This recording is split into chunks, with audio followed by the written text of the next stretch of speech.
What happens if, suddenly, your entire world disappears? What if the only certainty you have left is a void of light, and beyond that gap you feel something watching you? In a moment suspended between life and death, while doctors talk about an aneurysm, a cerebral hemorrhage, just a few minutes to save her. It happens, the world shuts down, and Sharon Stone describes being lifted as if an invisible force were tearing her away from gravity, to walk through a tunnel of light, to see faces she thought were lost, and then, with a brutal gesture, to be sent back. A kick in the chest. A forced return. What did she really see? Who did she speak to?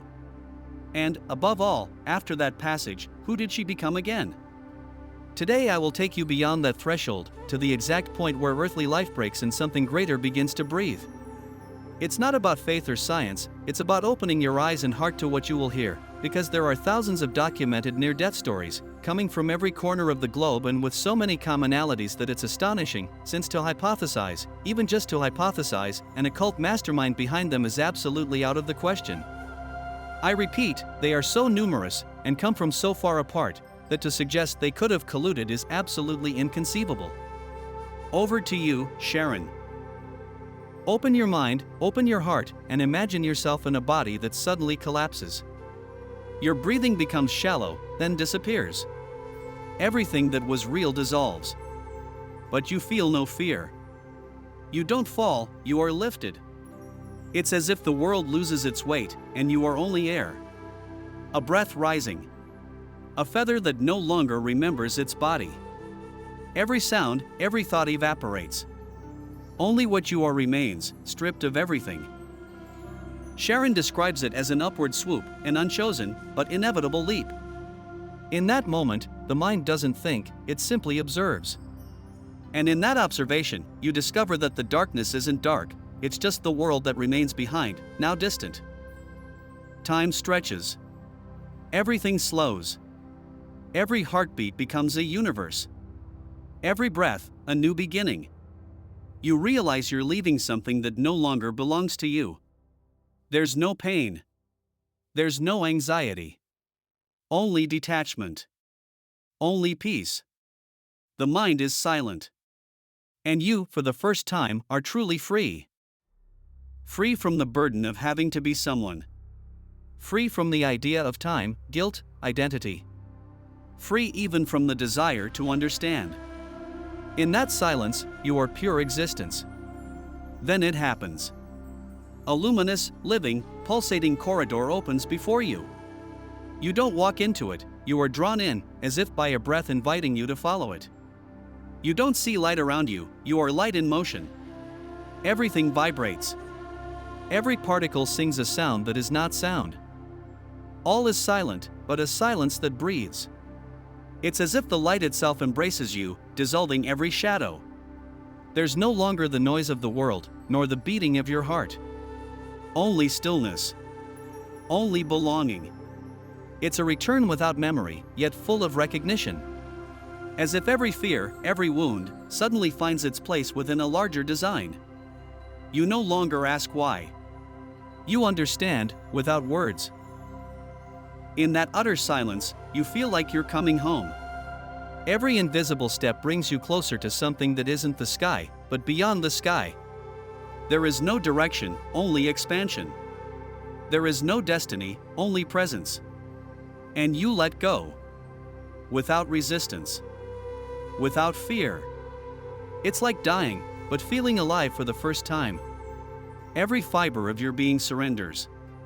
Every fear becomes light. Every boundary dissolves.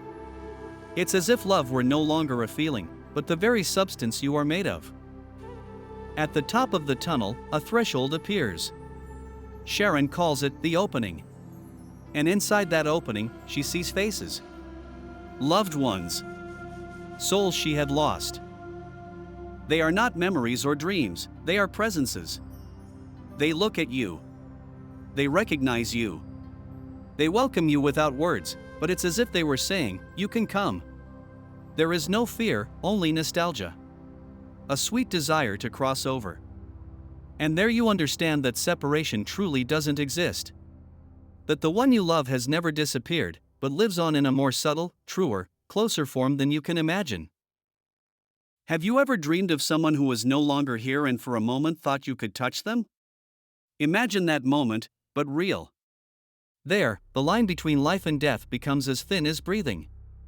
You can almost pass, or you can choose to stay. But something still holds you back, a bond, perhaps a promise. Earthly life, somewhere, has not yet finished calling you. And that call, subtle, insistent, anchors you to the earth. It is the voice of someone you love, or perhaps the voice of life itself whispering to you, it's not time yet. It is the longing for the earth that pulls you back, the love for what is yet to be fulfilled. And then, peace. Not the peace you imagine. Not the absence of noise, but a total embrace. A certainty that flows through you like an ancient wisdom whispering, everything is perfect. It's not a voice, it's a feeling. It's as if the entire universe were telling you, now you can rest. There's nothing to understand, nothing to deserve. Just welcome. Just be. Sharon describes it as a language without words, a knowledge that isn't thought but recognized. It's the point where the mind dissolves and only pure consciousness remains. No judgment, no guilt, no questions. Just the truth that doesn't need to be spoken. There is no time there. Only expansion.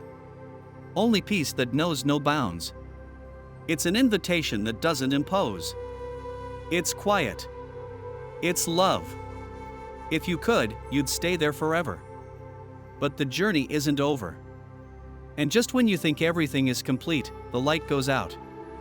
Something grabs you. Something pulls you back.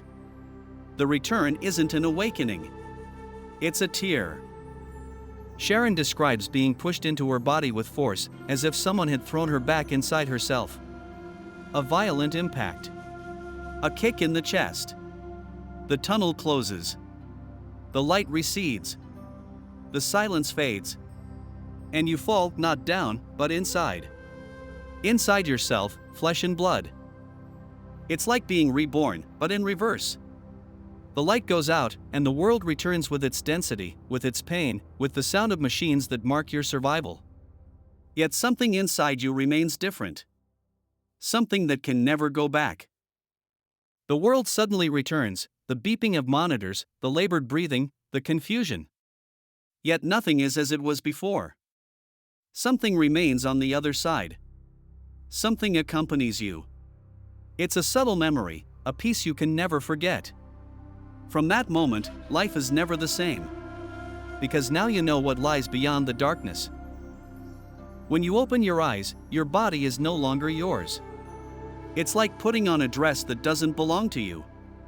You move, but you float. The floor seems distant, your hands seem light. Every sound comes from afar. Every heartbeat is an echo. You're no longer in your body, you're around, above, through it. It's as if your consciousness has become too large to be contained within that form. As if life itself has become transparent, fragile, sacred. Everything, even the simplest, now speaks. Every face you meet reminds you of something you can't say, but you feel. Life goes on, but not as before. Now everything is fragile. Everything is sacred. The return is only an appearance, because you are no longer the same. You have touched something eternal, and even though you have returned here, that threshold remains open within you. Every time you close your eyes, you can still feel it.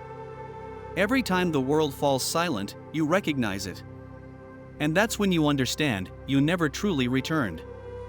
You have simply learned to remain between the two worlds. Thank you so much, Sharon.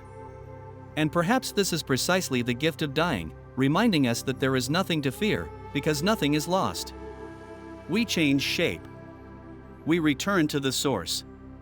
What does all this mean? Who are those faces Sharon says she saw? If such perfect peace exists, what value does pain have? And if the return is so violent, what keeps us here? Perhaps pain is life's way of reminding us that we're alive. Perhaps every loss is a threshold, every tear a small opening toward that same light. Perhaps the answer isn't to be found, but to be felt. Perhaps every time you touch silence, in dreams, in loss, in solitude, you savor a fragment of it. Sharon Stone is back. but not with a theory. She's back with a promise that the boundary between life and death is not an end, but a passage. And that each of us can bring a piece of that beyond here, in the way we look, listen, love. Every breath can be a threshold. Every moment can be a return. Every silence can become the door through which you remember who you truly are. And you? If life offered you a chance to touch that threshold, would you cross it? And what if, instead, that threshold were already within you, hidden, waiting to be seen?